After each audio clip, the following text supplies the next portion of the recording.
ಶ್ರೀ ಗುರುಭ್ಯೋ ನಮಃ. ಸದ್ಗುರು ಶ್ರೀ ಸಾಯಿದೇವಾಯ ನಮಃ. ಕನ್ನಡ ನಾಡಿನ ಸಮಸ್ತ ವೀಕ್ಷಕರಿಗೆ ನಾನು ನಿಮ್ಮ ವಾಸುದೇವನ್ ಮಾಡುತ್ತಿರುವ ನಮಸ್ಕಾರಗಳು. ತಮ್ಮೆಲ್ಲರಿಗೂ ನಮ್ಮ ಈ ಚಾನೆಲ್ಗೆ ಸುಸ್ವಾಗತ.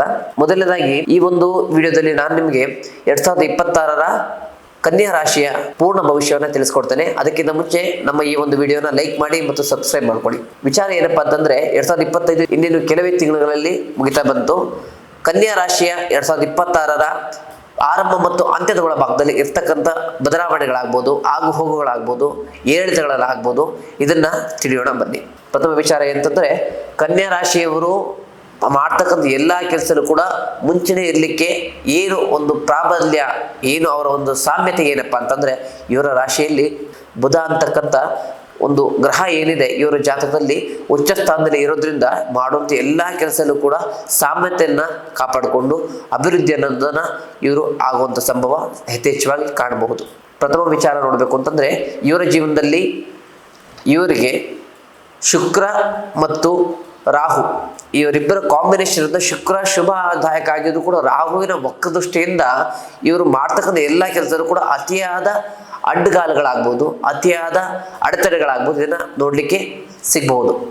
ತದನಂತರದಲ್ಲಿ ಇವರ ಉದ್ಯೋಗ ಮತ್ತು ಆರ್ಥಿಕ ವಿಚಾರ ಬಂತಂದ್ರೆ ಸ್ವಲ್ಪ ಆತುರದ ವಿಚಾರಗಳು ಬೇಡ, ಆತುರದ ನಿರ್ಧಾರಗಳು ಬೇಡ ಉದ್ಯೋಗದ ವಿಚಾರದಲ್ಲಿ. ಯಾಕಂದ್ರೆ ನೀವು ಮಾಡ್ತಕ್ಕಂಥ ಎಲ್ಲಾ ಕೆಲಸರು ಕೂಡ ಸ್ವಲ್ಪ ತಾಳ್ಮೆಯಿಂದ ಮಾಡೋದ್ರಿಂದ ಸ್ವಲ್ಪ ಒಳ್ಳೇದು. ಯಾಕಂದ್ರೆ ನಿಮ್ಮ ಆತುರತೆ, ನಿಮ್ಮ ಒಂದು ಕ್ಷಮತೆ ಏನಿದೆ ಇದನ್ನ ಸ್ವಲ್ಪ ಕಡಿಮೆ ಮಾಡೋದ್ರಿಂದ ನಿಮ್ಮ ಉದ್ಯೋಗದಲ್ಲಿ ಯಶಸ್ಸನ್ನ ಸಾಧಿಸಲಿಕ್ಕೆ ಒಂದು ಉತ್ತಮ ಮಾರ್ಗದರ್ಶನ ಸಿಗ್ಲಿಕ್ಕಿದೆ. ತದನಂತರದಲ್ಲಿ ಆರ್ಥಿಕ ವಿಚಾರ ಅಂತ ಬಂದಂದ್ರೆ, ಆರ್ಥಿಕ ವಿಚಾರದಲ್ಲಿ ನಿಮಗೆ ಹಣದ ಒಂದು ಹರಿವು ಇರುತ್ತೆ. ಆದಾಯದ ಮೂಲ ಹೆಚ್ಚಾಗಿದ್ರು ಕೂಡ ಉಳಿತಾಯ ಅನ್ನೋದು ನಿಮ್ಮಲ್ಲಿಲ್ಲ.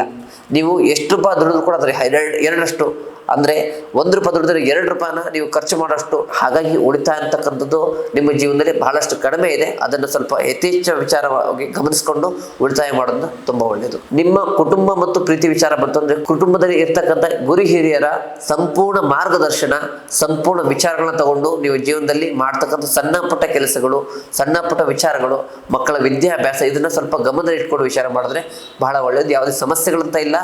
ಆದರೆ ಜೀವನದಲ್ಲಿ ನೀವು ಮಾಡ್ತಕ್ಕಂಥ ಎಲ್ಲಾ ವಿಚಾರದಲ್ಲೂ ಕೂಡ ಆತುರತೆಯನ್ನ ಕಡಿಮೆ ಮಾಡ್ಕೊಳ್ಳೋದು ಬಹಳ ಮುಖ್ಯ ಆಗುತ್ತೆ. ಪ್ರೇಮ ವಿಚಾರದಲ್ಲಿ ನಿಮ್ಮ ಸಡನ್ ಮಾತು, ಸಡನ್ ಕೋಪ, ಸಡನ್ ವಿಶ್ಲೇಷಣೆಗಳಾಗ್ಬೋದು, ಅಥವಾ ಅವ್ರಿಗೆ ಏನೇ ಸಮಸ್ಯೆಗಳಿದ್ರು ಕೂಡ ಪ್ರತಿಕ್ರಿಯಿಸದೇ ಇರೋದಾಗ್ಬೋದು. ನಿಮ್ಮ ಮೌನ ವಿಚಾರಗಳು ನಿಮ್ಮ ಜೀವನದಲ್ಲಿ ಬಿರುಕು ಮೂಡಲಿಕ್ಕೆ ಒಂದು ಸಾಧ್ಯತೆ ವಿಚಾರ ಇದೆ. ಅದು ಸ್ವಲ್ಪ ಎಚ್ಚರಿಕೆಯಿಂದ ನೋಡ್ಕೊಳ್ಳಿ, ಬಹಳ ಒಳ್ಳೆಯದಾಗುತ್ತೆ.